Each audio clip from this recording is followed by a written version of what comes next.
Hey man, welcome to Left Handed Conversations, man, where we kick shit, where we kick a lot of game and a lot of bullshit. All right. You know what I'm talking about? I'm Derek's man, funny man, shit talking extraordinaire. All right. This your boy Lil Walk, man, the ghetto narrator. You know what I'm saying? Man, and welcome, man. And I wanted to bring a special guest in here today. Not only is he a pastor, but he's a damn good friend. My partner. You heard me? Yes, sir. Now we call him Ant. You heard me? But hell, I'm pretty sure other people call him other things. Man, welcome to the show, Reverend Pastor. You heard me? Anthony Bell. How's it going, homie? What's up, man? It's good. It's good. The bell ringer in the house. Yeah. Raspy Q. Hey, shout out to the Omega Psi Phi Fraternity. We see you repping that. Hey, Rude. Yeah, man, so, when I was at MTSU, some alphas tried to recruit me. Yeah. You know what I mean? I was waiting for it. I'm glad you did, man. I'm glad you did, man. I'm glad you did. We'll still be joning you right now. Ain't that something? Yeah, we'll still be joning you right now. I can't say what I want to say. But yeah, we're going to get to it, man. And I'm pretty sure, man, people that know me would wonder why. Why would you bring a pastor on Left Handed Conversations knowing how you are? Yeah. You know, knowing the shit that you say. So answer that question for me then. Why? Why would you bring a pastor on Left Handed Conversations? Man, like I said, man, he my partner. He's a man first, I know. That's right. And you know, when in my world, I'm the go-to person. And sometimes the go-to people need somebody to go to. That's right. You know what I'm talking about? So I know my brother don't mind having conversations, you know what I'm saying, with his partner. Oh yeah. You know what I'm talking about? Oh yeah. And everybody can respect. Hey, listen, this is foremost, I'm Pastor Bell, but this is just Bell today. Yeah. I'm with my dude, Lil Walk, you know, Derek. So listen, hey, we can talk about some stuff. Yeah. We could go 2003, Lil Walk. Hey, we can go all the way back to home. And for the record, man, this man here got a memory. I'm like, I pre-talk for the show, boy. He bringing up stories. I'm like, man, you need to bring them up. Man, you need to forget some of this. But man, like, I'm just glad my man true to himself. When anybody's true to themselves, man, it's not hard, man.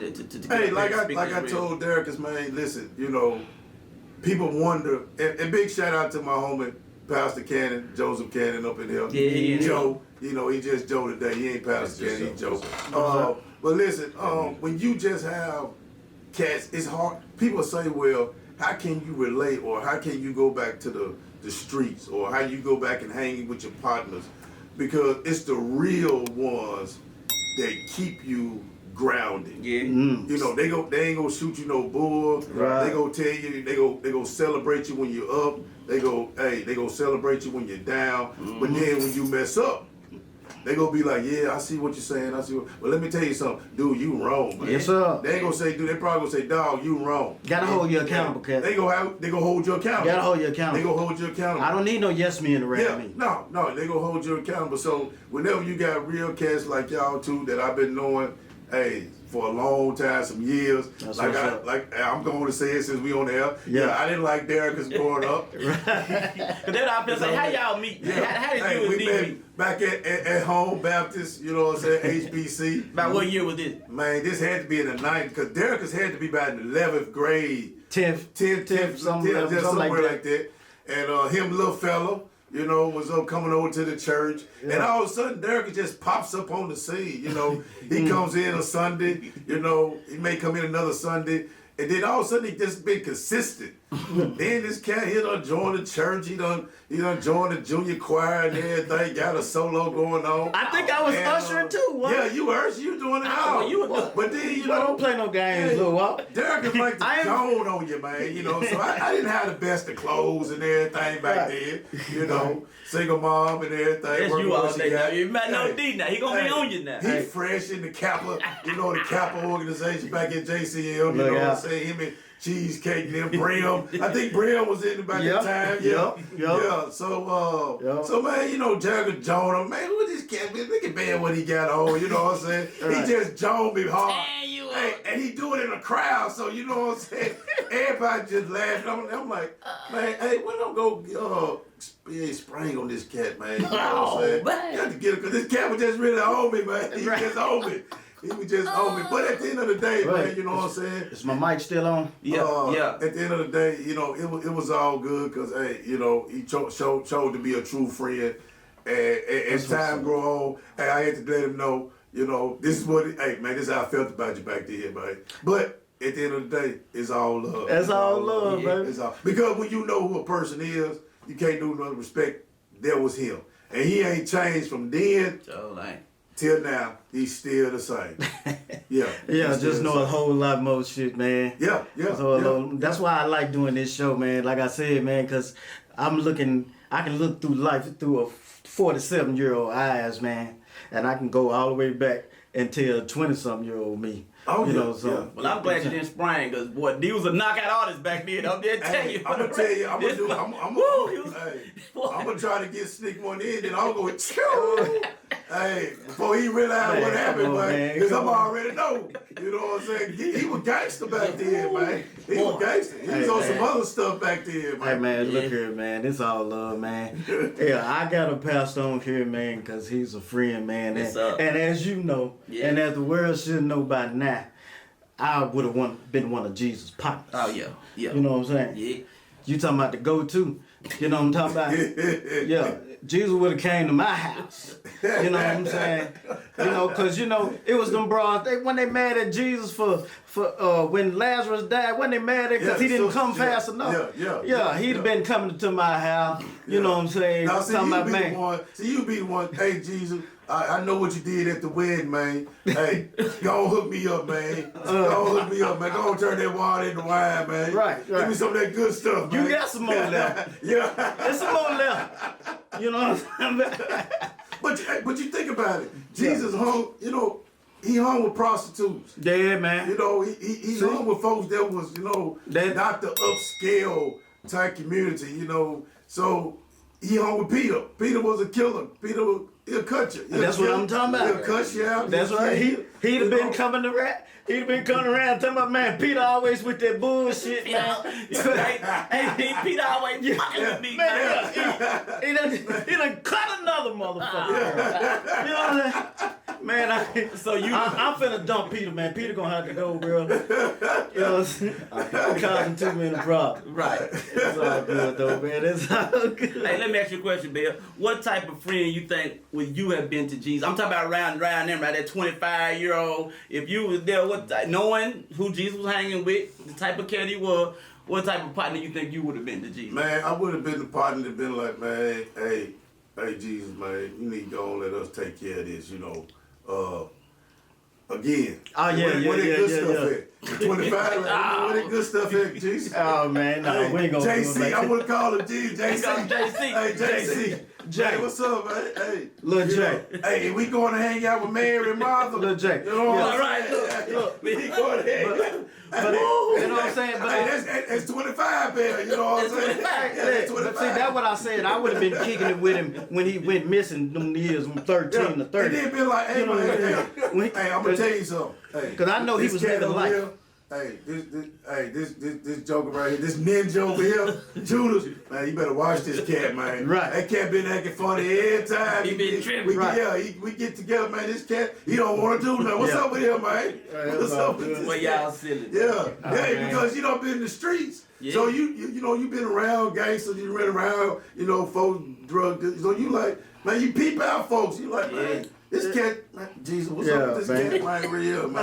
Hey, but big game, man. A lot of crazy stuff happened. I know y'all saw that crazy mess that happened at the Capitol. Oh, yeah. Yeah. Did y'all ever think anything like that could happen? I ain't gonna lie, no. Not here, not on our soil like that. Yeah. Right, and everybody lived, or a lot of people didn't die. Yeah, we know why they live. Yeah, man. Yeah, we know. They look like this. I get it, man. I get it. That stuff was crazy, but I don't even be studying them because they got their own problems. And they stormed that joint because they was loyal to Trump. Yeah.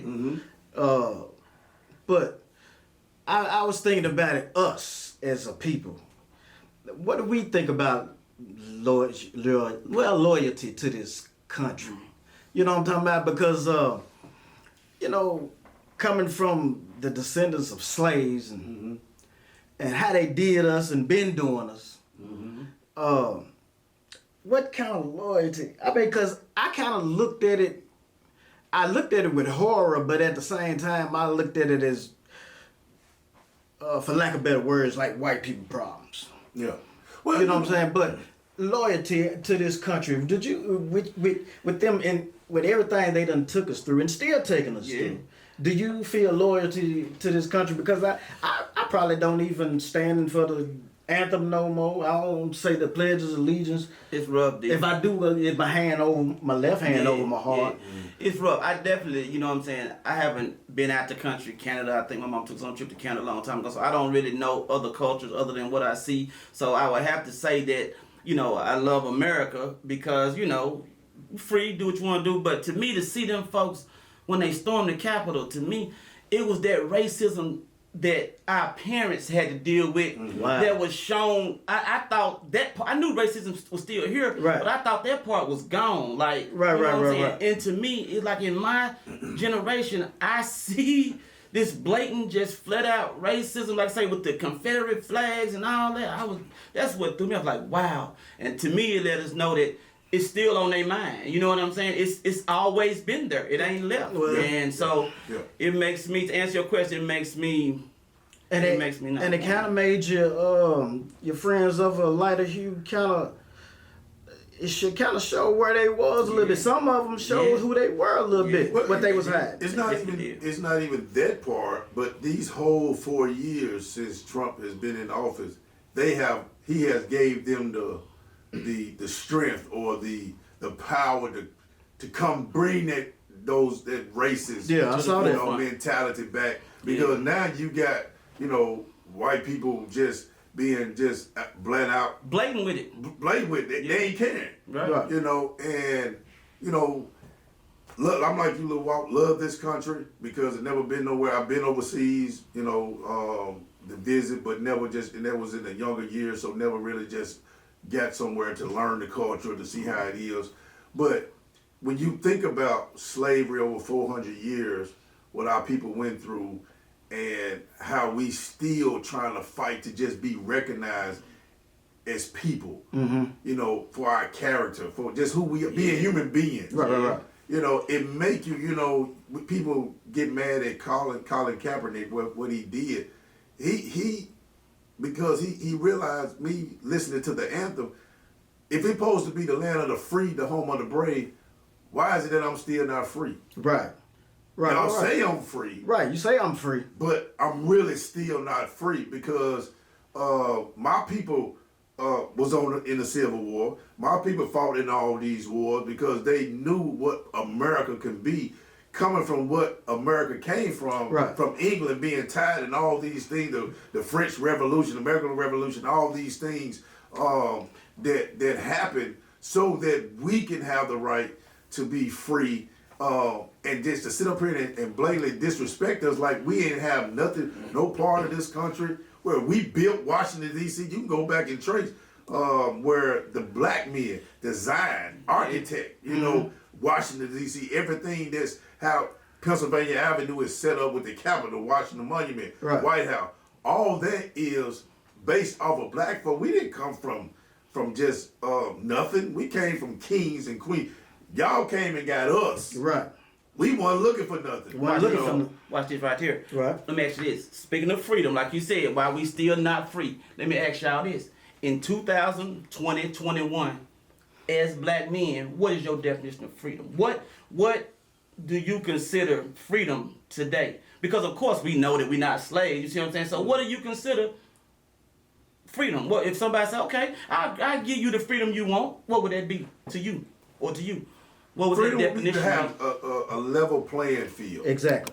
Because we know white privilege can succeed more than us black people.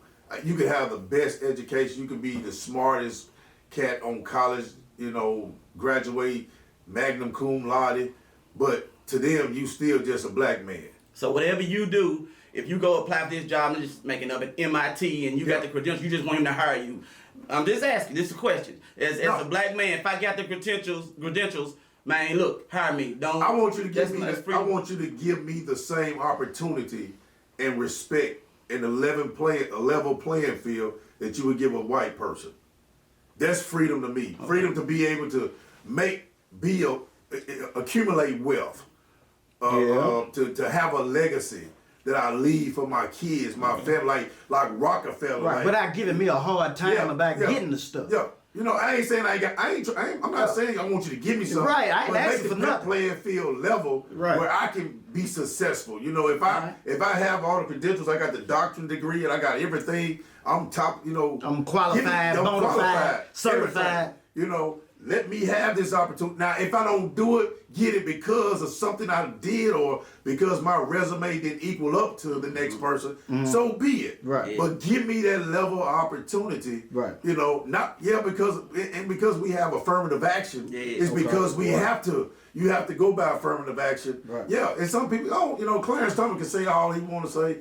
He a Supreme Court justice because of affirmative action. Right. Right. Because if it wasn't for affirmative action, he wouldn't be where he at today. Mm-hmm. Yeah, he went to college. Yeah, he got his law degree. Yeah, he was a judge. But to be at that point, if it wasn't for affirmative action, wasn't for Thurgood Marshall, Sojourner Truth, all these other women and black men and Martin Luther King that went before you, that laid the foundation. Right. If it wasn't for them, I answer, it wouldn't be a Barack Obama. Right. Speaking it of wouldn't be a affirmative Kamala action. Harris. Speaking of affirmative action, go ahead. You got something? No, go ahead. Speaking of affirmative action, another scenario, doctor situation. Let's say you had to have a heart surgery. You know what I'm saying? We got to have a heart surgery. When you go to this doctor, would you rather have a doctor that is black and white? The white doctor is just a little bit more qualified, just a hair. He made an A+ where the black doctor made an A. Would you rather have that black doctor operating on you? Or would you rather have, who got the job because he's still qualified, but affirmative action, would you rather have the best being that white man work on you? Well, I'm gonna always go with the best. Me being in the medical field, I'm gonna want to go with the best. But see, that's where affirmative action to me messes everything up. But at the same time, not messes it up, but here's my thing. I'm gonna weigh the white and the black. Right. If the white gentlemen have had more successful surgeries than the black gentleman, guess what? I want to go with the best. The outcome. Who go be the best for my? How many times? I don't care about race at this time because I don't care about my life. Yeah, listen. I'm talking about how many screwdrivers have you left in somebody? Yeah. You know what I'm saying? Yeah. Who left the least amount of screwdrivers and shit in people? Yeah. And shit that ain't supposed to be there. That's who I want. Let's keep it real. That's what I want. But still, your people not gonna like you for that, cause your people gonna say, "Well, no, this black doctor. I mean, he's still just cause he didn't make an A+ don't mean that he's not qualified." It ain't about A+. It's about how many successful surgeries he done. Well, just he's not as successful, but he's black. How many times have he performed this surgery? If this white doctor has performed more surgeries than the black doctor, I'm going with the white doctor. And like I was finna say, let's keep it real. Let's keep it. It ain't about chance. It's about chance. Hey, I'm giving myself a chance on living. Here's the thing, and we know this just as well as everybody in this room right now. Our folks is lazy. We lazy. Now all of us are not lazy. What do you mean? Like lazy? Okay, because wait a minute. Now you done turned Master again. Wait a minute. That's what Master been saying all this time. We lazy. We lazy. Yeah, we done built the whole city. We done built the whole city and we lazy. We lazy, right? Because we have got to the point. Some of us got our phones. Go ahead. I heard you. Some of us, we have got to the point of being comfortable because we want everybody to give us something. Right. And y'all think about this. Be honest with yourself. Joe, you too. If you need somebody to come fix your plumbing, you call Black, you call Bubba over there. Bubba, I need you, because he black. He been doing plumbing all his life pretty much. You call Bubba. Bubba, come by here, I need you to fix my plumbing. Bubba shows up 2 days later. And then when Bubba show up, Bubba done bust your head for $300 and you still got to buy the part. And then when Bubba fix it, Bubba didn't fix it right. Now you sitting up here mad, and then Bubba keep on coming back, patching up stuff. Right. Instead of actually fix the problem. When you call Mike the white guy, Mike go bust your head up front, but you know the job is gonna be done correctly the first time. And well, I'll guess And I think- from my experience, that's true. And he gonna come back and fix it if he do mess it up without a bunch of problems. And he ain't gonna bust your head for it. Whereas it's like we have this Customer service is everything. it's up everything, but we have this getting over mentality. Well, my thing is, that you ain't gonna has- try to talk Mike down. When Bubba go there, you be like, oh man, Bubba finna bust my head. You finna try to talk Bubba down. Yeah. But you gonna Right. take what Mike, and you But- gonna accept Mike. You gonna accept Mike, But then at our the people, same we time, try to talk each other down. Like, oh damn, come on, Bubba, let me give you 200, man. Yeah. Let me give you 200. Bubba Yeah. like, man, God, me dog. But you already know how Right. Bubba come, because Bubba, you can't get nobody else to come at the last minute. Bubba go come, but then Bubba go half fix it. He go nigga rig it. You know, he go nigga rig it. My goodness. You know, hey, it's just what it is. You know what I'm saying? He just go rig it to where it just go work. Now, I being fair, I have ran into some black people that do have good customer work. service. Yeah, I gotta that's give true. it up. That's So I true. gotta give it up to But some. tell me this, But right now- we do got a lot of problems. But We right need now- to get our stuff together. If you go and look at it, we don't have no black people that's doing plumbing, no black young men that's doing plumbing, masonry, electrician. Right? We don't Nothing. trade. Not Where wrong, those yeah. where those old guys, those old, guys that was, The elders. the elders that did that, they came in and did the job. They hadn't been to school, Yeah. but they can measure that thing Yup. straight up. You know, they can do plumbing, they can put new foundation in, they can lay concrete, they can do all those things. And I think this generation now is missing out on those things because as time has went on from slavery and through the 60s and through civil rights, even though our parents and grandparents have came and Well, kind yeah, of Drew. and moved this stuff, now it's been a lack of stuff to where now the generation is just like, man, I don't care. We supposed to have this. Whereas our grandmothers and great grandparents, get it. they was like going to work. Yeah. They showed you like, Yeah. even though I work for master, go to the white folks' house and clean for them. I'm doing this with dignity. I'm Right. doing this with pride. Okay. I don't care what nobody say. This is how I support my family. We can- You gonna pull your pants up. Right. You still gonna have you gonna be presentable. You gonna be professional. Whereas nowadays, kids don't care about that. Right. You come to the job with your hair all purple hair and everything, lashes so far down, even you can't even open your eyes up. Right. And then you talking about you can't say yes, man, no man. What you talking about? She got me messed up. She got me messed up, man. You said the hair, the eyeliner, so Man, what? so eyelash so down there. And I ain't wrong. I ain't mad about that. Right. But you show up 15 minutes, it's like what Bernie Mac said on Keys of Comedy, my people. We go to break. Real, dog. Hey, we go to break. We don't take our 15 minutes like white people. They We eat their break. crackers. They eat their juice. They drink their juice. We break.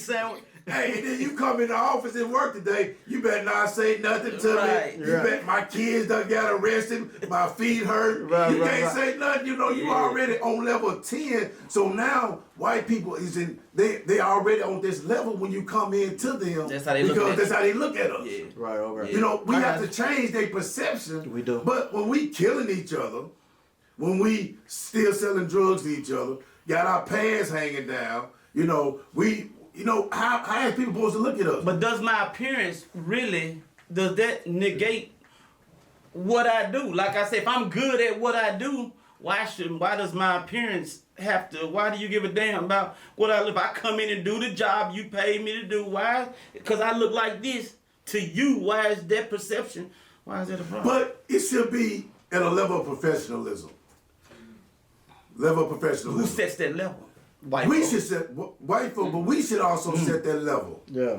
You go to Morehouse College, they make you wear a suit and tie because even though white folks set that level, we still ain't there with them yet.